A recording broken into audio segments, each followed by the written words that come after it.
Alors un mini-cast, encore une fois, sur les questions de droit d'auteur et sur ce qu'on peut faire et ce qu'on ne peut pas faire avec les droits d'auteur. Ce mini-cast parce que j'ai eu deux personnes qui m'ont posé des questions, enfin une personne qui m'a posé une question et une autre personne qui a fait quelque chose qu'il fallait pas faire, sur un thème en particulier qui est les droits dérivés.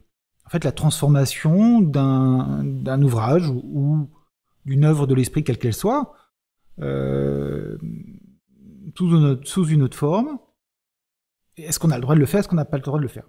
Alors, j'ai eu plusieurs fois, au cours des derniers mois, au cours des dernières années, des gens qui m'ont posé la question, est-ce que je peux prendre telle ou telle œuvre en anglais ou en allemand, le traduire et le publier? Ce n'est pas possible, sauf si cette œuvre est dans le domaine public. Sinon, vous créez ce qu'on appelle une œuvre dérivée. Donc, c'est une œuvre qui reprend l'intégralité ou pas. En tout cas, plus que le droit de citation d'une autre œuvre.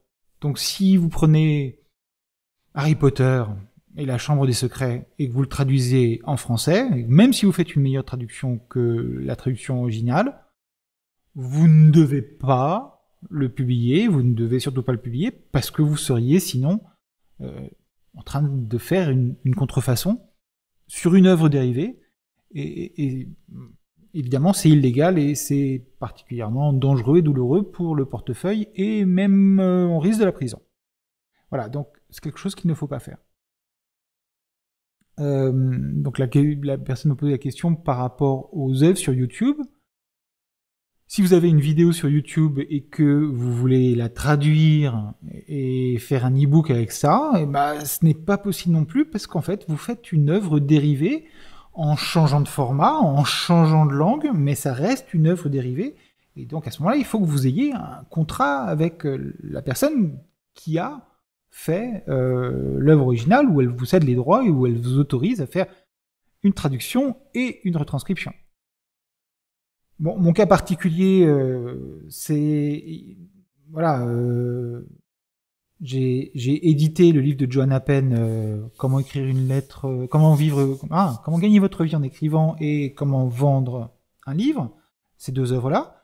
Bah, avant de me lancer dans la traduction, j'ai d'abord été voir Joanna pour signer un contrat avec elle, pour lui dire bah voilà, on se met d'accord sur ce contrat, je m'occupe de la traduction.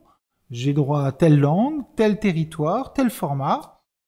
J'ai fait la version livre audio, on a fait un contrat spécifique pour le livre audio parce que c'est une autre œuvre, mais c'est une œuvre dérivée.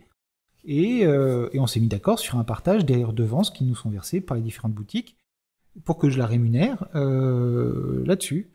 Voilà. Autre cas, le livre audio. Je fais aussi beaucoup de livres audio. Alors les livres audio, je les fais soit avec des ouvrages qui sont des ouvrages du domaine public, soit avec des ouvrages sur lesquels moi-même j'ai les droits, soit enfin je les fais avec des auteurs, mais je vais pas choper des livres comme ça sur Amazon en me disant bah tiens je vais faire un livre audio avec ce bouquin-là, il m'a l'air sympa. Bah non, je fais vraiment, j'approche l'auteur ou il m'approche, on en discute, on fait un contrat. Et ensuite, je peux me lancer dans la production une fois que le contrat est signé. Avant que le contrat soit signé, ça sert à rien de se lancer dans la production. Un cas particulier, c'est le droit de résumé. Alors le droit de résumé n'existe pas. Il y a un droit qui est inscrit dans la Convention de Berne, qui est la convention internationale qui régit le droit de la propriété intellectuelle au niveau international, qui est le droit de citation. Ensuite, à partir d'une convention, chaque pays doit retranscrire la convention dans sa loi et dans les usages.